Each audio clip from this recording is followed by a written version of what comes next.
नमस्कार, मैं अंबी वर्मा और आप देख रहे हैं CWN टीवी न्यूज। तो चलिए रुक करते हैं कुछ खास खबरों की ओर। लखनऊ के सिटी मॉन्टेसरी स्कूल यानी CMS में 25वें वर्ल्ड चीफ जस्टिस कॉन्फ्रेंस का शुभारंभ मुख्यमंत्री योगी आदित्यनाथ ने किया। इस अवसर पर CM योगी ने कहा कि दुनिया में मानवता की सफलता केवल शांति में ही है और उन्होंने सभी देशों से शांति के पक्ष में एकजुट होने की अपील की है। कार्यक्रम की शुरुआत से पहले CM योगी ने एक सांस्कृतिक कार्यक्रम में हिस्सा लिया जिसमें 56 देशों से आए डेलीगेट्स का स्वागत किया गया। उन्होंने इंटरनेशनल कोर्ट ऑफ जस्टिस के चीफ जस्टिस दलबीर भंडारी से भी मुलाकात की। CM योगी के स्वागत में CMS के बच्चों ने सामूहिक वंदे मातरम गीत गाया, जिसे देखकर CM ने बच्चों की पीठ थपथपाई और उनकी सराहना की। इसके बाद CMS के छात्रों ने सभी डेलीगेट्स का भी स्वागत किया। गुरुवार शाम जब डेलीगेट्स लखनऊ पहुंचे तो राजाजीपुरम ब्रांच में उप मुख्यमंत्री केशव प्रसाद मौर्य ने उनका स्वागत किया। उन्होंने कहा कि दुनिया के 56 देशों से आए न्यायविदों की उपस्थिति ने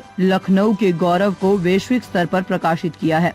डिप्टी CM ने ये भी कहा कि ये कॉन्फ्रेंस दुनिया को ये संदेश देता है कि एकता और शांति का कोई विकल्प नहीं हो सकता। मेरे लिए यह प्रसन्नता का और भी अधिक क्षण है कि वन और पर्यावरण जैसे विषय में 701 वन दरोगा की इस नियुक्ति में 140 महिलाओं की भर्ती हुई है।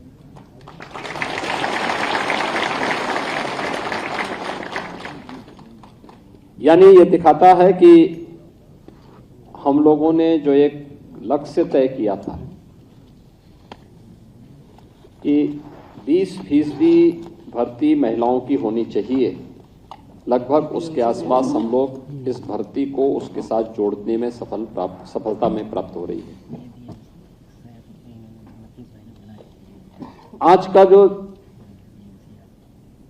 इस जीव सृष्टि के लिए सबसे बड़ा चैलेंज है वह पर्यावरण बन चुका है।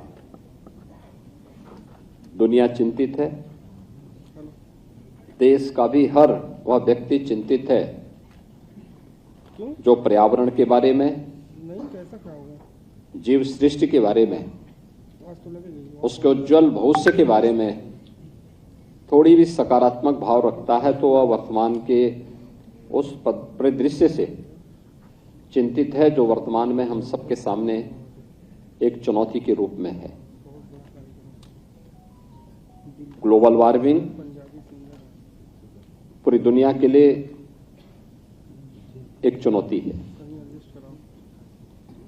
लेकिन ये कहीं और से नहीं आया। अनियोजित और अवैज्ञानिक विकास के पथ पर बढ़ने का दुष्परिणाम आज मनुष्य ने ही अपने लिए समस्या के रूप में देखा है और उसको झेल रहा है। कहीं अतिवृष्टि है तो कहीं पर अनावृष्टि है, कहीं पर हीट वेव्स चल रही हैं तो वहीं पर किसी एक दूसरे कोने में हम देखते हैं कि वहां पर कोल्ड वेव्स के कारण पूरी जीव सृष्टि ठिठुरती हुई दिखाई देती है। कहीं बाढ़ से जल जीवन तबाह है तो कहीं एक बूंद पानी के लिए लोग तरस रहे हैं।